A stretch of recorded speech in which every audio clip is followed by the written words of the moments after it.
Hi நண்பா, welcome to our channel Love Talks. உங்களை love பண்ணுற பொண்ணை உங்களை பற்றி மட்டுமே 24x7 நினைக்க வைக்கிறது எப்படி அப்படிங்கிறதுக்கான சில ட்ரிக்ஸ் அண்ட் டிப்ஸை தான் இன்றைக்கி நம்ம வீடியோவில் பார்க்க போகிறோம்.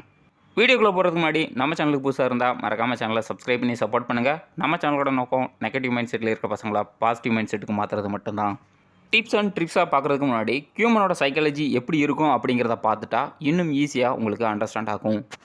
ஒரு ஹியூமனோட சைக்காலஜி எப்படி இருக்கும் அப்படிங்கிறத ஒரு சின்ன எக்ஸாம்பிள் மூலியமாக நான் உங்களுக்கு சொல்கிறேன். சின்ன வயசில் எல்லாருக்கும் சைக்கிள் மேலே ரொம்ப க்ரெஷ்ஷாக இருந்திருப்போம். சைக்கிள் வாங்கினா அந்த ஒரு மாதம் பார்த்தீங்க அப்படின்னா சைக்கிள் மேலேயே ஃபுல் கவனம் செலுத்திட்டு இருப்போம். அந்த சைக்கிளை பற்றியே நினச்சிட்டு இருப்போம். அந்த சைக்கிளில் சின்ன தூசி கூட படாமல் அந்த அளவுக்கு க்ளீன் பண்ணி வச்சுருப்போம்.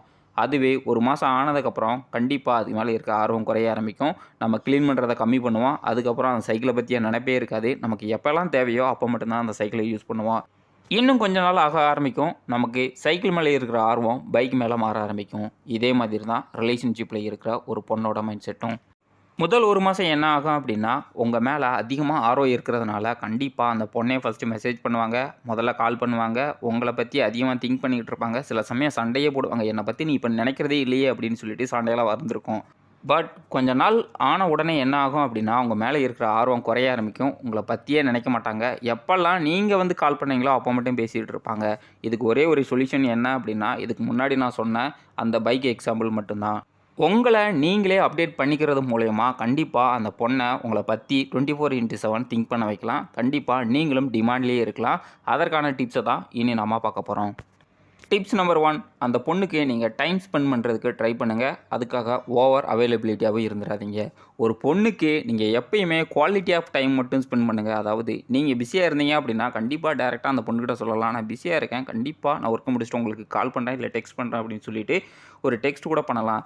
ஆனால் அதுக்காக நீங்கள் ஃப்ரீயாக இருக்கிற டைமெல்லாம் அந்த பொண்ணுக்கிட்ட பேசிக்கிட்டு இருந்தீங்க அப்படின்னா அந்த பொண்ணுக்கு ஒரு மைண்ட் செட் வர ஆரம்பிக்கும். இவன் எப்பயுமே ஃப்ரீயாக தான் இருப்பான், நம்ம எப்போ வேணாலும் இவனை அப்ரோச் பண்ணலாம் அப்படின்னு அந்த பொண்ணுக்கு ஒரு மைண்ட் செட் வர ஆரம்பிச்சிருச்சு அப்படின்னா கண்டிப்பாக உங்களை பற்றியே அந்த பொண்ணு திங்க் பண்ண மாட்டாங்க.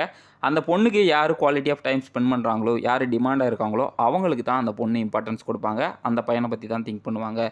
ஸோ எப்பயுமே நீங்கள் அந்த பொண்ணுக்கு குவாலிட்டி ஆஃப் டைம் மட்டும் கொடுங்க, ஓவர் டைம் கொடுக்காதீங்க. Tips number 2, you must maintain your standard. உங்களுக்குன்னு ஒரு ஸ்டாண்டர்டாக உங்கள் மைண்டில் முதல்ல ஃபிக்ஸ் பண்ணுங்கள். நான் இந்த விஷயத்துக்கு கீழேலாம் போக மாட்டேன், சில விஷயங்களில் செல்ஃப் ரெஸ்பெக்டை விட்டே கொடுக்க மாட்டேன், அந்த பொண்ணுக்கு சில தப்புகளை பண்ணிச்சு அப்படின்னா கண்டிப்பாக நான் கொஸ்டின் கேட்பேன் அப்படிங்கிற ஒரு ஸ்டாண்டர்டை மெயின்டைன் பண்ணுங்கள். நிறைய பசங்க என்ன பண்ணுவாங்க அப்படின்னா, ஒரு பொண்ணு ரிலேஷன்ஷிப்புக்குள்ளே வந்த உடனே அந்த பொண்ணை தாங்குன்னு தாங்குவாங்க. இது மிகப்பெரிய வீக்னஸாக மாறிடும். சில விஷயங்கள் தப்பு அப்படின்னு பட்டுச்சு அப்படின்னா தயவு செய்து சொல்லுங்கள். நிறையா பொண்ணுங்களோட எக்ஸ்பெக்டேஷன் என்னவாக இருக்கும் அப்படின்னா, நான் தப்பு பண்ணால் அந்த பையன் கேள்வி கேட்கணும், இல்லை என்னை அறையணும் அப்படிங்கிற சில சில்லித்தனமான எக்ஸ்பெக்டேஷன்லாம் இருக்கும். இதெல்லாம் நீங்கள் ஃபுல்ஃபில் பண்ணணும். இதெல்லாம் பண்ணலை அப்படின்னா கண்டிப்பாக அந்த பொண்ணு உங்களை பற்றி திங்க் பண்ண மாட்டாங்க. அதுக்காக நான் எந்த பொண்ணையும் அடிங்க அப்படின்னு சொல்லலை. தயவு செய்து பொண்ணு அடிக்கிறது ரொம்ப தப்பான ஒரு விஷயம். Number 3, you must maintain some dressing sense. நீங்கள் உங்கள் ஆள் கூட வெளியே போனாலும் சரி, இல்லை நார்மலாக வெளியே போனாலும் சரி, தயவு செய்து ஒரு ஸ்டாண்டர்டான ட்ரெஸ்ஸிங் சென்ஸை மெயின்டைன் பண்ணுங்கள். காரணம், சம்டைம்ஸ் அன்எக்ஸ்பெக்டட் வேல உங்கள் ஆள் உங்களை பார்க்கலாம். அந்த டைமில் நீங்கள் கண்டிப்பாக அந்த பொண்ணுக்கு ஒரு அட்ராக்டிவாக தெரியணும். இன்னொரு விஷயம் என்ன அப்படின்னா, ஹியூமனோட அட்ராக்ஷன் எப்படி இருக்கும் அப்படின்னா, எந்த விஷயம் பெஸ்ட்டாக இருக்கோ, இல்லை எந்த விஷயம் ஒருத்தர் அட்ராக்ட் பண்ணுதோ உடனே திரும்பி பார்க்கணுன்னு தோணும், இல்லைனா அவங்க மேலே ஒரு அட்ராக்ஷன் வர்றதுக்கு தோணும். காரணம், மனிதனோட மனம் ஒரு குரங்கு மாதிரி தான். எது நல்லா இருக்கோ அதை பார்த்து தவணுன்னு தான் தோணும். இந்த இடத்துல ட்ரூவான லவ் எப்பயுமே மாறாது ப்ரோ அப்படின்னு ஃபிலிமில் வர டயலாக்லாம் பேசுனீங்க அப்படின்னா கண்டிப்பாக நீங்கள் நடுத்தரவில் தான் நிற்பீங்க. ஸோ தயவு செய்து கொஞ்சமாதிரி ட்ரெஸ்ஸிங் சென்ஸை மெயின்டைன் பண்ணுங்கள். நம்பர் 4, உங்களுடைய காமான ஆட்டிடியூட். ஒரு பொண்ணு ஒரு மிஸ்டேக்ஸே பண்ணியிருக்காங்க அப்படின்னாலும் உங்கள்கிட்ட சொல்கிறாங்க அப்படின்னா கண்டிப்பாக அவங்க மேலே இருக்கிற நம்பிக்கையில் தான் சொல்கிறாங்க. என்கிட்ட எந்த ஒரு விஷயமும் ஹைடிங்காக இருக்கக்கூடாது, உனக்கு தெரியணும் அப்படிங்கிற ஒரு பாசத்தில் தான் சொல்லிக்கிட்டு இருக்காங்க. அந்த இடத்துல நீங்கள் கோவப்பட்டீங்க அப்படின்னா நெக்ஸ்ட் டைம் ஏதாவது நடந்துச்சு அப்படின்னா உங்கள்கிட்ட ஹைட் பண்ண ஆரம்பிப்பாங்க. தயவு செஞ்சு ஒரு விஷயத்தை அந்த பொண்ணு சொல்ல வராங்க அப்படின்னா முதல்ல காது கொடுத்து கேளுங்க. டென்ஷன் ஆகாதீங்க. அந்த விஷயத்தை எப்படி சால்வ் பண்ணணும் அப்படின்னு அந்த பொண்ணுக்கு சொன்னீங்க அப்படின்னா அந்த பொண்ணு லைஃப் லாங் உங்கள் கூட உங்களை பற்றி மட்டும்தான் திங்க் பண்ணிகிட்டு இருப்பாங்க. என் ஆளுக்கிட்ட நான் சொன்னேன் அப்படின்னா கண்டிப்பாக அவன் ஒரு சொல்யூஷனோட தான் வருவான் அப்படின்னு அவங்களுடைய ஃப்ரெண்ட்ஸ் சர்க்கிளில் ஏதாவது ஒரு இன்சிடென்ட் நடந்தாலும் அந்த இடத்துலையும் உங்களை மிஸ் பண்ணுவாங்க. தயவு செய்து ஃபஸ்ட்டு காமாக கேளுங்க. எந்த இடத்துல அதட்டணுமோ அந்த இடத்துல அதட்டுங்க. Number 4, minimum career success. ஒரு பொண்ணு ஒரு பையன்கிட்ட கண்டிப்பாக ஃபைனல் வரைக்கும் கூடயே ட்ராவல் பண்ணணும் அப்படின்னா உங்களுடைய கேரியரில் நீங்கள் மினிமம் சக்ஸஸாவது பார்த்துருக்கணும். நிறைய பேர் சொல்கிறாங்க, இல்லை ப்ரோ லவ் அப்படின்னா காசு, பணம், சக்ஸஸ் இதெல்லாம் பார்த்து வராது அப்படின்னா, கண்டிப்பாக இதெல்லாம் பார்த்து வராது. ஃபஸ்ட்டு 1 மாதம் இல்லை 3 மாதத்துக்கு மட்டும்தான் இதெல்லாம் பார்த்து வராது. அதுக்கப்புறம் ஆட்டோமேட்டிக்காக பிரச்சனை வர ஆரம்பிக்கும். உங்களுடைய லைஃப் அவ்வளோதான் க்ளோஸ் ஆக ஆரம்பிக்கும். தயவு செய்து நிறைய லவ் மேரேஜ் வந்து இன்றைக்கி டைவர்ஸ் அப்படிங்கிற ஒரு விஷயத்தை ஃபேஸ் பண்ணுறதுக்கு முக்கியமான காரணம் என்ன அப்படின்னா, அவங்களுடைய ஃபினான்ஸ் வந்து ஸ்ட்ராங்காக இல்லாத ரீசன் மட்டும்தான். 99% இது மட்டும்தான் இருக்கும். அதை விட்டுட்டு ஃபிலிமில் காட்டுற மாதிரி தப்பாக இன்ஃப்ளூயன்ஸ் ஆகி, இல்லை வேறு யாராவது சொல்கிறாங்க அப்படிங்கிறதுக்காக அந்த பொண்ணோட மட்டுமே கடைசி வரைக்கும் சுற்றிக்கிட்டு இருக்காதீங்க.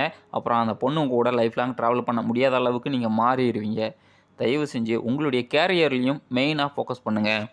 இதை வீடியோ பார்க்குற யாராக இருந்தாலும் சரி, நான் ஒரு பிரதராக இது உங்ககிட்ட எல்லாத்துக்கிட்டையும் ஒரு ரெக்வஸ்ட்டாக வைக்கிறேன். தயவு செய்து கேரியர்லேயும் மெயினாக ஃபோக்கஸ் பண்ணுங்கள் ப்ளீஸ். வீடியோவில் சொன்ன இந்த விஷயங்கள்லாம் நீங்கள் பண்ணீங்க அப்படின்னா, கண்டிப்பாக அந்த பொண்ணு உங்களை பற்றி திங்க் பண்ணிக்கிட்டே இருப்பாங்க. முக்கியமாக நிறைய இன்சிடென்ட் அப்போ உங்களை மிஸ் பண்ணுவாங்க. உங்களை ஒரு பொண்ணு மிஸ் பண்ணுறாங்க அப்படின்னா, கண்டிப்பாக நீங்கள் அந்த பொண்ணுக்கு ஒரு ஸ்பெஷல் பர்சனாக மட்டும்தான் இருக்க முடியும். அதுக்கு நீங்கள் பண்ணுற சின்ன சின்ன ஸ்டெப்ஸ் மட்டும்தான் அந்த பொண்ணை எப்பயும் உங்கள் கூட ட்ராவல் பண்ண வைக்கும். இந்த வீடியோ உங்களுக்கு யூஸ்ஃபுல்லாக இருந்துச்சு அப்படின்னா, மறக்காமல் லைக் அண்ட் ஷேர் பண்ணுங்கள். நம்ம வியூவர்ஸ் நிறைய பேர் என்ன பண்ணுறீங்க அப்படின்னா, வீடியோ பார்க்குறீங்க ஆனால் சேனலை சப்ஸ்கிரைப் பண்ண மாட்டேறீங்க. தயவு செய்து நீங்கள் பண்ணுற அந்த ஒரு சப்ஸ்கிரைப் தான் எனக்கு ஒரு மோட்டிவேஷனாக இருக்கும். அடுத்த வீடியோவை நான் எனர்ஜெட்டிக்காக பண்ணுறதுக்கு ஒரு ஆப்பர்ச்சுனிட்டியாகவும் இருக்கும்.